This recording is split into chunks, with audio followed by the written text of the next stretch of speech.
Guys, kumakanta si Rumi sa konsyerto, pero may masamang nangyari sa kanya. Breaking news, nagkasakit si Rumi ng Huntrix sa konsyerto. Di pa tiyak kung dahil ito sa kanyang pagbubuntis. Dinala siya sa pinakamalapit na ospital gamit ang pribadong jeep at may bagong impormasyon tungkol sa jeep. Sandali, ano yung tunog na yan? Guys, tingnan nyo, Artie, wag. Artie, magre-rescue mission ng Artie Slav Team. Hahanapin at ililigtas natin si buntis na Rumi. Artie, tara na. Guys, ang eroplano bumagsak sa may bandang doon. Tama ba? Oo, tama ka. Artie, tara na. Nako, tingnan mo. Turbo to ng private jet ni Rumi at umaapoy pa rin. Ay, great! Guys, ito ang parte ng makina mula sa bumagsak na eroplano niya. Nandun ba si Rumi sa bumagsak na eroplano niya? Oh, nandun siya. Diyos ko!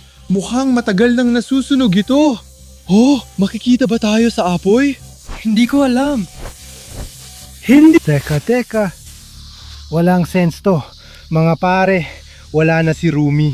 Hindi, Artie, tama na. Tigilan mo na. Hindi, may pag-asa pa na mahanap siya. Totoong makina ito mula sa pribadong jet ni Rumi. Tingnan mo ang kulay-kulay ube. Diyos ko, ang dilim naman. Alex, hindi ba delikado dito? Oo, delikado nga. Diyos ko, nasusunog. Tara na, Artie. Isipin natin kung saan tayo sunod na pupunta. Kung yung bahagi na yon bumagsak dito, may mga natumbang puno dyan. Kailangan natin dumaan doon. Mga pare, Tama ka. tara na. Tara na, mga pare. Sundan nyo kami. Mga pare. Kawawa naman si Rumi, alam mo. Oh, Artie, tara na. Bilisan natin. Kakabagsak lang ng makina, kaka-crash lang, kaya baka buhay pa siya at kailangan niya ng tulong natin. Oh, tingnan mo. Ay, naku. Ay, naku. Ano yan, Artie? Mga pare. Alam ko kung ano yan. Pula yan. At tingin ko, dugo yan. Sa totoo lang, may mga laruan pa. Bakit may mga laruan? Ito ang mga laruan ng baby ni Rumi. Tingnan mo kung gaano sila ka-cute. Lalaruin sana niya ang mga ito, pero ngayon, imposible na. Siguro, Oh, RIP sa baby ni Rumi. tingnan mo ito. Tingnan mo ang tunog. Naiisip po ba ang baby ni Rumi? Oh, naisip ko. Pero hindi natin sila matutulungan. Alam mo, Alex, nakakalungkot man sabihin. Pero wala na sila. Artie! Hindi, tumahimik ka. Kunin mo ito. Hindi pare. At ito, Diyos ko. Megatol, nakikita nyo ba na puro dugo ito? Nakakadiri ito. Diyos ko, talagang nakakalungkot. Ramdam ko. Sandali, RC! Hindi amoy, kakaiba. At tingnan mo ang itim na mansa. Hindi ko alam, pero dugo ito. Sigurado ako. Hindi, amoy langis ito, Artie. Langis. Oo, sa tingin ko hindi yan dugo. Baka technical na likido lang yan. Galing sa eroplano. Naniniwala ka pa rin bang may dumating? Oh, baka nalaglag lang ang mga bagay na to mula sa eroplano. At buhay pa sila, Artie. Oh, hindi dugo yan. Sigurado ko. Saan tayo pupunta mga pare? Sabihin nyo, tingnan ang mga puno. Ibig kong sabihin, oo, natumba ang mga puno at nandito ang itim mong likido. Kaya ibig sabihin, dun tayo dapat pumunta. Mga pare, sige, sa tingin ko, wala nang natira. Walang nakaligtas sa pagbagsak ng eroplano. Pero umasa tayo, palagi tayong umaasa. Umasa tayo. Punong-puno ng pag-asa. Artie, hindi tayo dapat mawalan ng pag-asa. Sigurado ako na sinusundan natin ang landas ng pagbagsak. Oo, ito na siguro ang lugar ng pagbagsak ng eroplano ni Rumi. Actually, tingnan mo to. Diyos ko, ano to? Mga pare, alam ko kung ano to, oo. Dashboard to mula sa bumagsak na eroplano. Mula sa cabin ng piloto. Tama? Oo, tama ka. At mga pare, tinan nyo dito, ito ang headset. Baka ito ang suot ng piloto. Tingnan nyo kung gaano karaming mga wire dito. Artie, paano kung may na-save ang dashboard? Parang ito ay audio mula sa mga huling minuto ng flight. Sa tingin mo ba, itong dashboard ay nasa dashboard pa rin ang audio? Oh, at baka magamit natin ang mga wiring para i-connecta ang headset sa dashboard. Sige, kung saan ito isinusuot, aalamin ko kung paano ito gumagana. Sige, baka gumagana pa ito. Kailangan nating i-connecta ang wire na ito sa headset. Gumagana ba? Oh, may naririnig akong parang white noise. Paano naman kung gawin ko ito? At kailangan ko bang pindutin ang button? May naririnig ka ba? Oh, may naririnig akong white noise. Sige, sinusubukan ko. At lumalakas na ito. Oh, IT. Sige, ano? Na yun. Pababa, huminto at tingnan, sige. Buses ito ng lalaki. Malapit sa isa, 400 at ang cruise. Sige, mga pare. Ang piloto.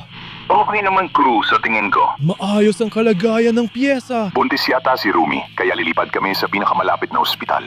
Oo, kinumpirma niya na si Rumi na buntis ay sakay at pupunta sila sa ospital. At Mike, may utang ka pa sa akin na 1 linggo. Sandali, ano? Anong nangyayari? May mga sumalakay ba? Ay, hindi. Sinabi lang niya na may mga sumalakay daw sa loob. At si Siemens yon, si Gino. Diyos ko. Grabe si Gino ito. Ano? Sabi niya, nakikipaglaban ng mga demonyo. Dispatch, may gulo dito. Sira na ang panel ko. Hindos, pamang. Diyos ko. Parang nag-aaway sila. Parang may mga gamit na nababasag o nasisira. Dispatch, bumabagsak kami. I repeat, bumabagsak kami. Hay naku, bumagsak ang eroplano. Hay naku. Ibig sabihin, guys, huli na tayo. Alex, Diyos ko. Pero RC, ang weird lang kung bakit nandun si Gino. Siya yung demonyo at sina Huntrix at Demon Saja boys. Parang magkaaway sila. Di ko alam. Kailangan nating imbestigahan at pumunta sa direksyon yon. Tara, Alex.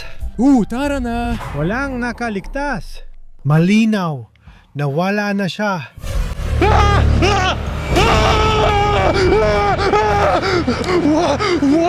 Ano to? Diyos ko!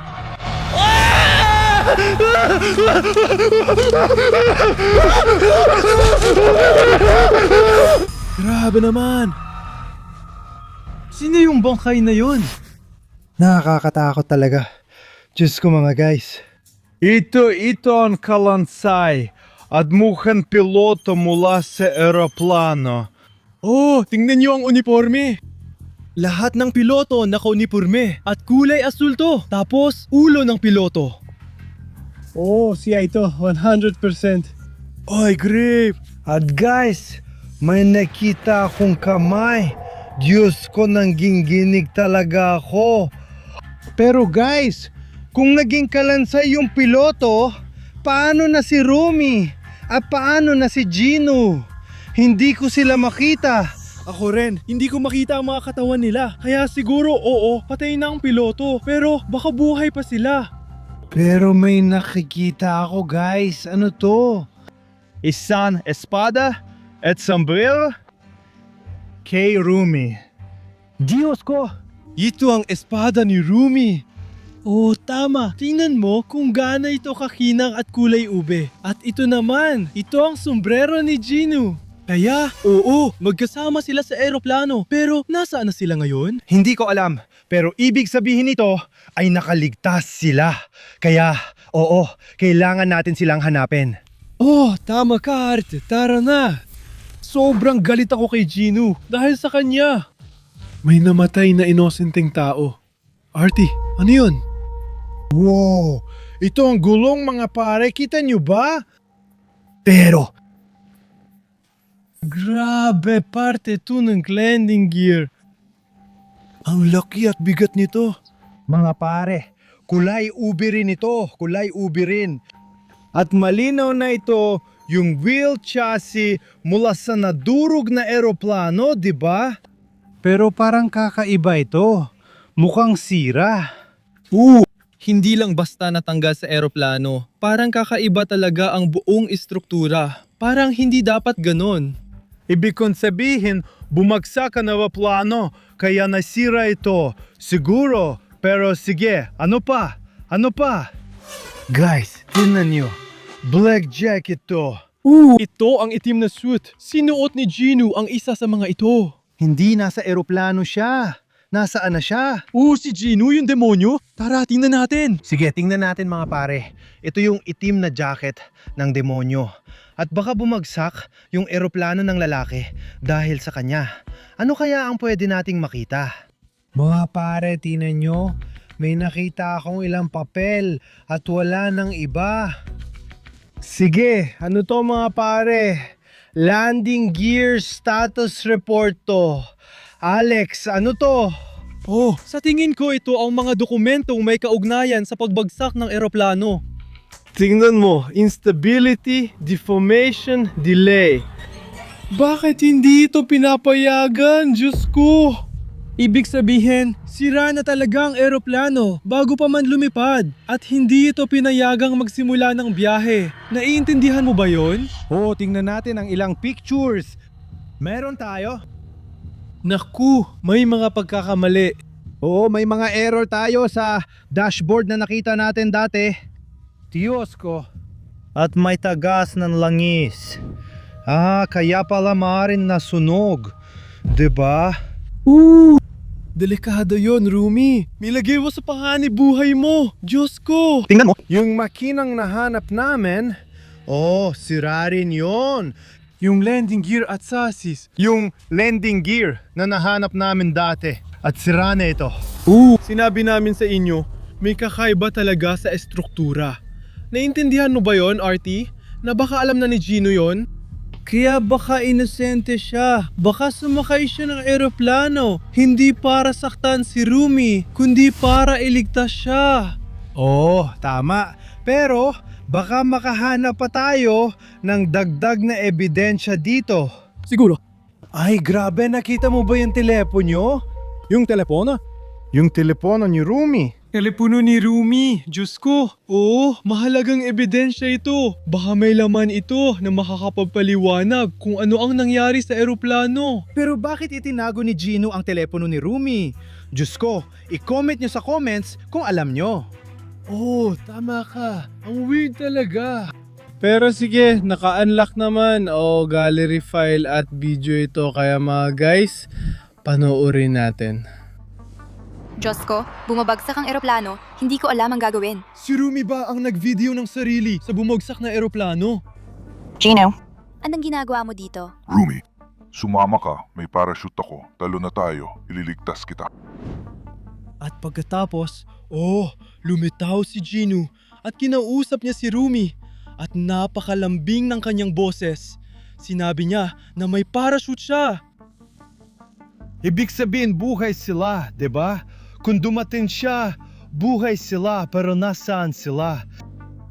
Tama ka. Pero ang pinakamahalaga, bakit sasakay si Gino at ililigtas si Rumi? Halata naman mga pare, magka-date sila. Ano pa bang dahilan? Sigurado yon. Hindi nila kailanman ide-date ang mga kaaway nila.